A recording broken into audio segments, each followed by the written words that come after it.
other ways. Andrew could have gotten the door panel at any lumber yard.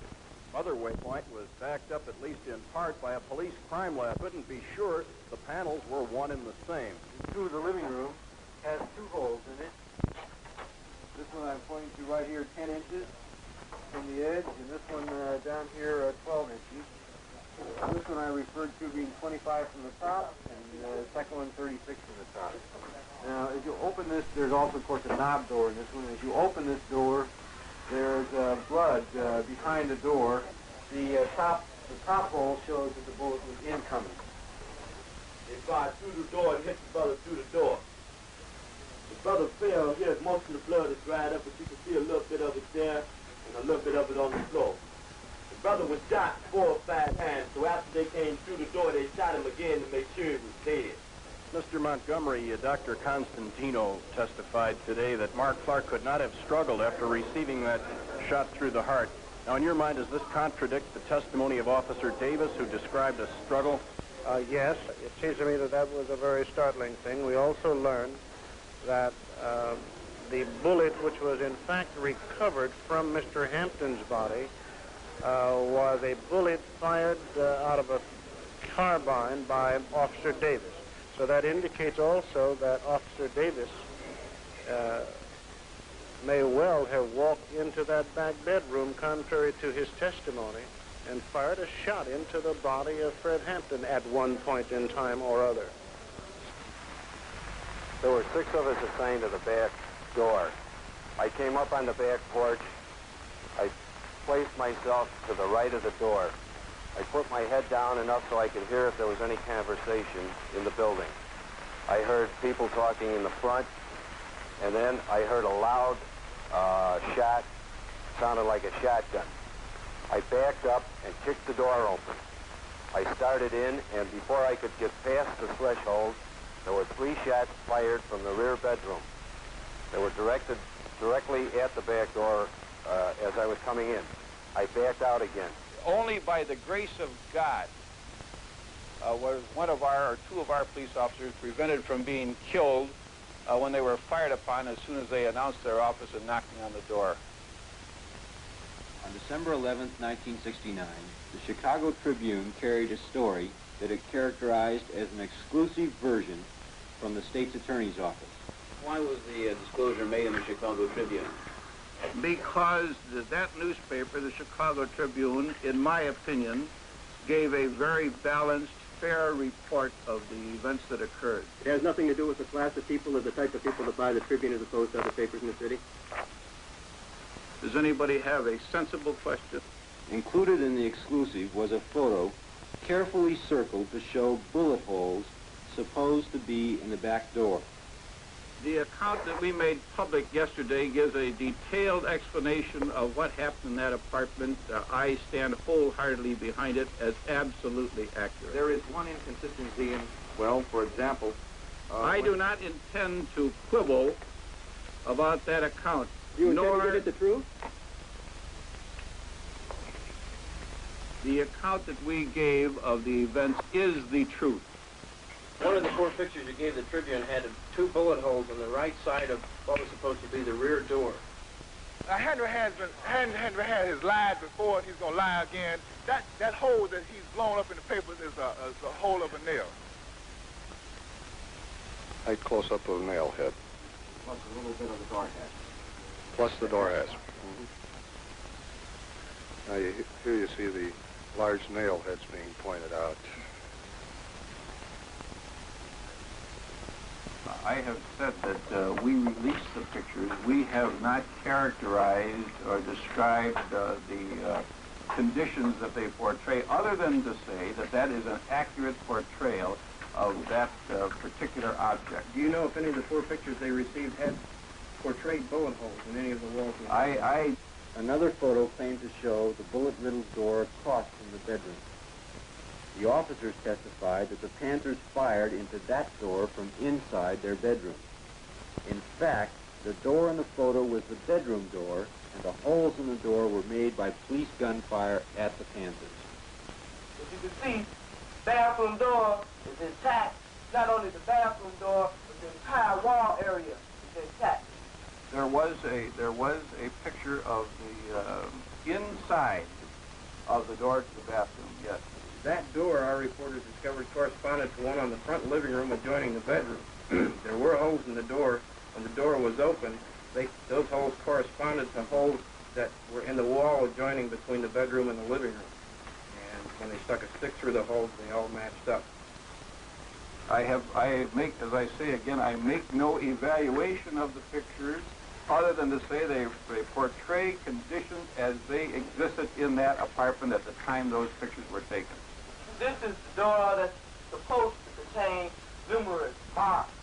Some stray shotgun blasts and small arms fire, which again was fired by members of the vicious Black Panther Party who were standing in this bedroom here, shooting out into the hallway here. I urge your inventory of each of these vicious weapons. This attack by the Black Panthers on the police, plus the weapons which were recovered at the depot where they were storing them, clearly demonstrates the true character of the Black Panther Party. Nobody, I've never denied that there was no weapons there. As a matter of fact, he would be a fool if he didn't have a weapon there, knowing the ferociousness of the pigs, how they just jump out of the cars and shoot you down, how they knock on your door and blow 19-year-old sister's head off with shotguns, how they kill 2 brothers in 1 week. Yeah, and as a matter of fact, everybody that's concerned should have something in their homes to protect themselves, because Hanrahan is a madman. Mr. Hanrahan, can you tell me why your officers did not try to use tear gas? Isn't this the usual procedure to flush someone out of a building? Our officers used the means necessary to effect the search and to prevent themselves from being killed upon after they were fired upon. Isn't it true that your men usually use tear gas in situations such as this, and why didn't they use it this time? No, that is not true. It is not true? They came with murder on their mind, you see. Even if they wanted to take somebody to jail, it would be a simple matter of just shooting some tear gas in here to throw everybody out. Right on. This is where our chairman had his brains blown out, and he lay in his bed, sleeping at 4:30 in the morning. Someone came into the room, started shaking the chairman. Said, Chairman, wake up, the pigs was laughing. And I saw bullets coming from, it looked like the front of the apartment, from the kitchen area. They were pigs just shoot. And about this time, I jumped on top of the chairman. He looked up. Looked like all the pigs converged at the entranceway to the bedroom area, back bedroom area. The mattress was just going. You could feel the bullets going into it. I just knew he was dead, everybody in there. When he looked up, he didn't say a word, and he didn't move, except for moving his head up. He laid his head back down to the side like that. He never said a word, he never got up out the bed. The person who was in the room, they kept hollering out, stop shooting, stop shooting. We have a pregnant woman or a pregnant sister in here. At that time, I was 8.5 to 9 months pregnant. My baby was to be delivered in 2 weeks. Pigs kept on shooting. So I kept on hollering out. Finally, they stopped. They pushed me and the other brother by the kitchen door and told us to face the wall. Heard a pig say, he's barely alive, he'll barely make it. I assume they were talking about Chairman Fred. So then, they started shooting the pigs. They started shooting again. I heard the sister scream. They stopped shooting. Pig said, he's good and dead now. Pigs were running around and laughing. They were really happy, you know. Talking about Chairman Fred is dead. Saw Chairman Fred again.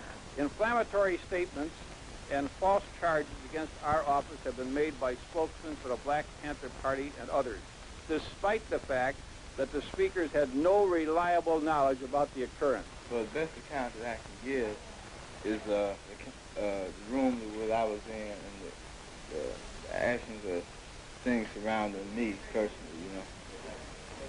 first thing I remember when I woke up was a knock on the door, and it was only a matter of seconds.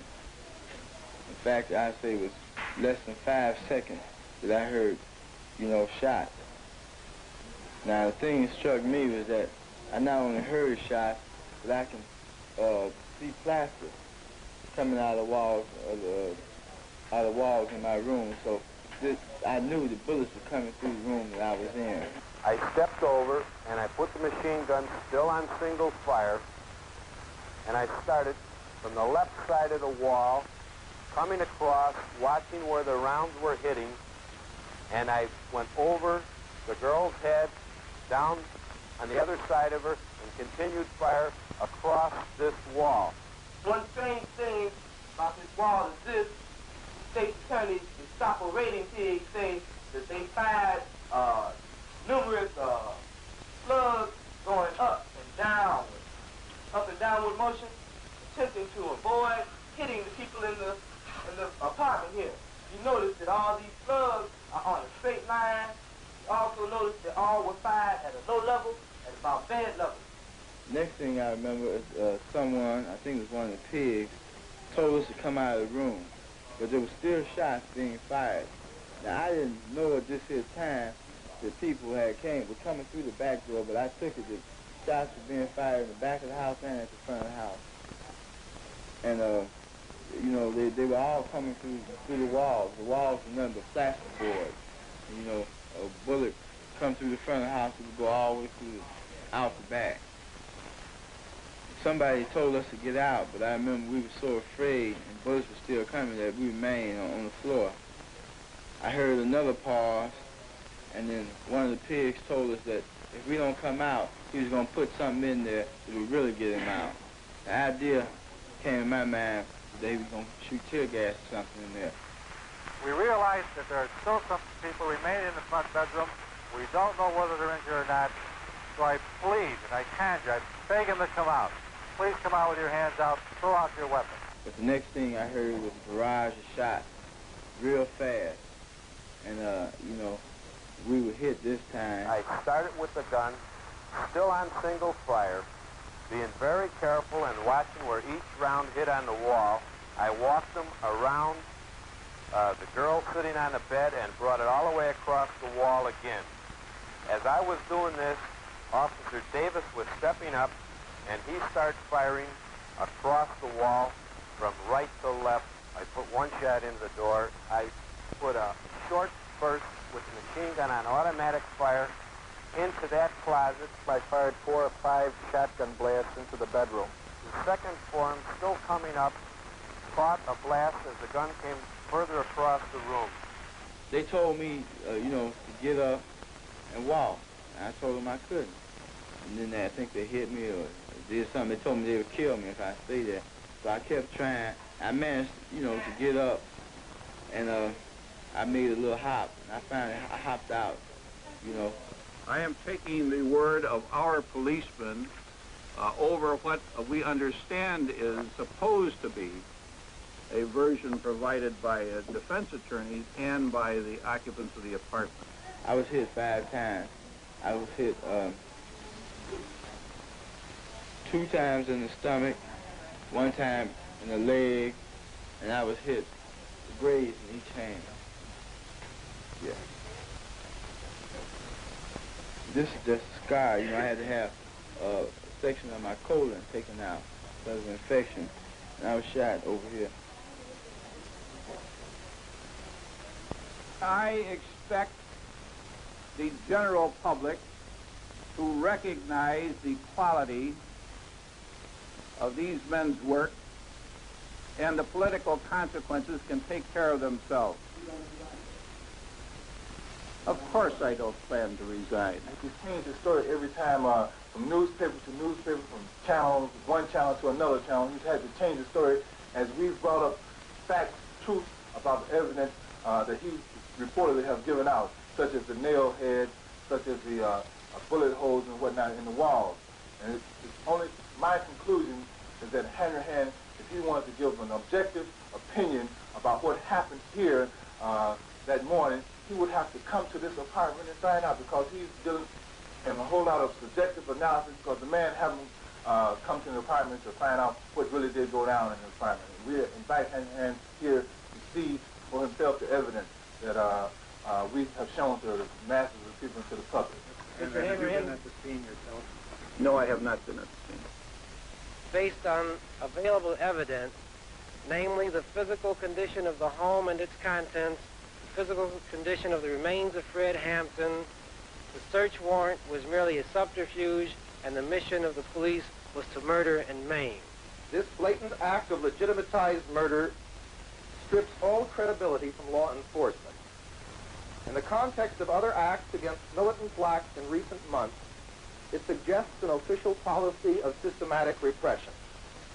The pious statements of State's Attorney Hanrahan concerning the brave response of the police against the vicious Panther attack, and his allusion to the grace of God concerning the sparing of the policemen, only makes the situation more macabre and terrifying. As an individual, are you convinced that the official version is a lie, that it is a case of murder? Personally, I am.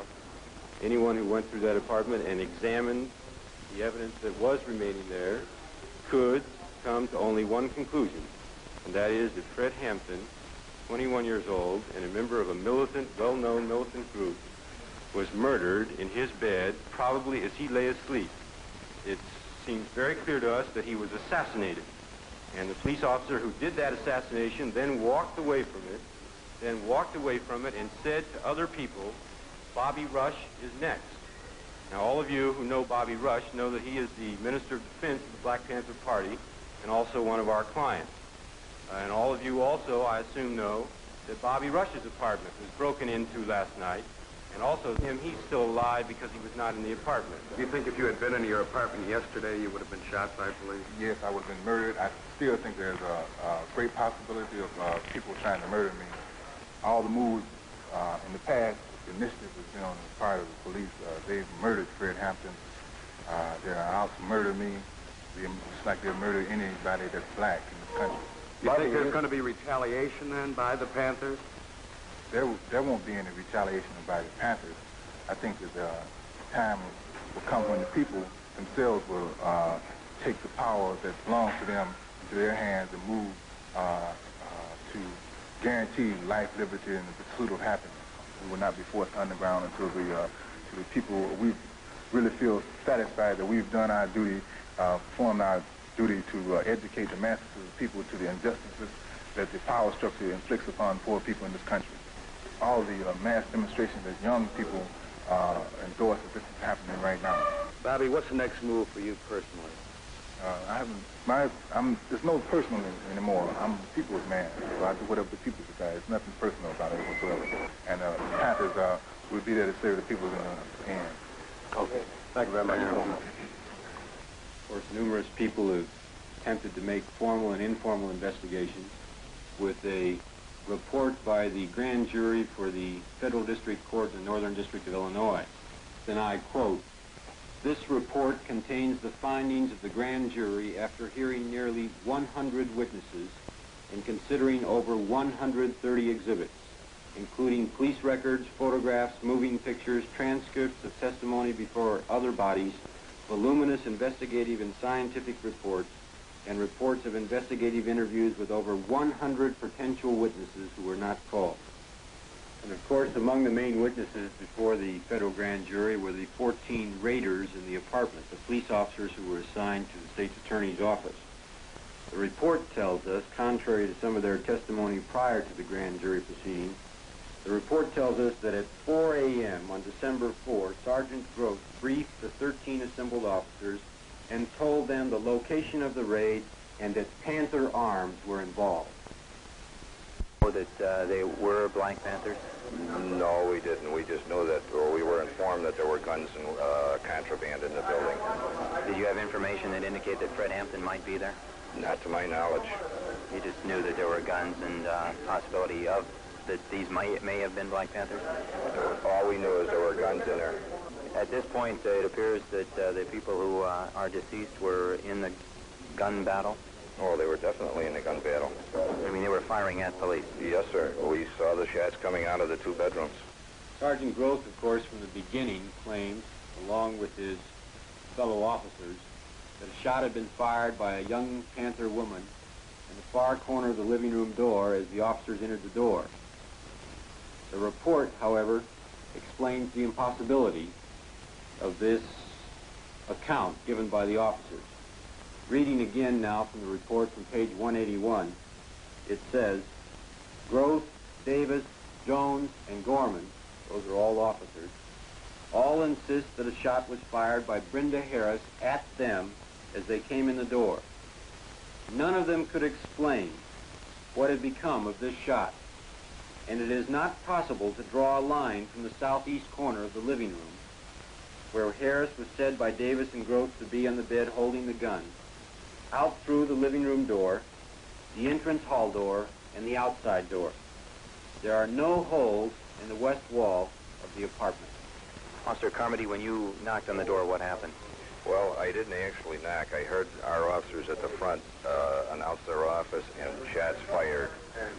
So I kicked in the back door, and as soon as the door opened, I could see shots being fired at us at the back door. Do you have any idea how many shots were fired? Quite a few. I have no idea. Do you have any idea over how long a period the gun battle ensued? It seemed like an hour to me. Of course, the raiders would have us believe that they approached the apartment in a gentlemanly fashion, that they were attempting to save human life. They knocked on the door and they announced their purpose. They fired no shots until they were fired at. They called for a ceasefire on at least 3 different occasions. Thereafter, 3 times, Sergeant Groth ordered all his men to cease firing and told the occupants to come out with their hands up. Each time, one of the occupants replied, "Shoot it out," and they continued firing at the police officers. By their own testimony, they admit that for 12 minutes, for 12 solid minutes in those early morning hours, there was gunfiring in that apartment. And yet the federal grand jury concludes that only one possible shot could have come from a Panther weapon.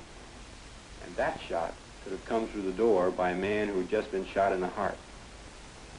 They would have us believe that even though there was only one Panther shot, they called for a ceasefire on 3 different occasions and didn't get it, and so they continued their firing. The great variance between the physical evidence and the testimony of the officers raises the question as to whether the officers are falsifying their accounts. Those officers fired 99 shots through the walls of an apartment where they knew people were sleeping. Murder is defined in Illinois as follows. A person who kills an individual without lawful justification commits murder if, in performing the acts which caused the death, he knows that such acts create a strong probability of death or great bodily harm to that individual or another. Federal grand jury comes to its conclusions. Unquestionably, the raid was not professionally planned or properly executed, and the result of the raid was 2 deaths, 4 injuries, and 7 improper criminal charges. In spite of those conclusions, the report then goes on to say, the physical evidence and the discrepancies in the officers' accounts are insufficient to establish probable cause to charge the officers with a willful violation of the occupant's civil rights. I want you to know that I want you to think. If you ever think about me, and if you think about me, niggas, and if you ain't gonna do no revolutionary act, forget about me. I don't want myself on your mind if you're not gonna work for the people. Like we always said, if you actually make a commitment at the age of 20, and you say, I don't want to make that commitment because of the simple reason that I'm too young to die, I want to live a little bit longer, what you did, you did already. You have to understand that people have to pay the price for peace. If you dare to struggle, you dare to win. If you dare not to struggle, then goddamn it, you don't deserve to win. Let me say peace to you if you're willing to fight for it. Let me say it in the spirit of liberation. I've been gone for a little while. At least my body's been gone. You ain't got to repeat after me. At least my body's been gone for a little while. But I'm back now, and I believe that I'm back to stay. I believe that I'm going to do my job, and I believe that I was born not to die in a car wreck. I don't believe I'm going to die in a car wreck. I don't believe I'm going to die from slipping on a piece of ice. I don't believe I'm going to die because I got a bad heart. I don't believe I'm going to die because of lung cancer. I believe that I'm going to be able to die what I was just the thing that I was born for. I believe that I'm going to be able to die high off the people. I believe that I will be able to die as a revolutionary in the international revolutionary protest struggle. And I hope that each one of you will be able to die in the international protest revolutionary struggle, or you didn't be able to live in it. And I think that struggle is going to come. Why don't you live for the people? Why don't you struggle for the people? Why don't you die for the people?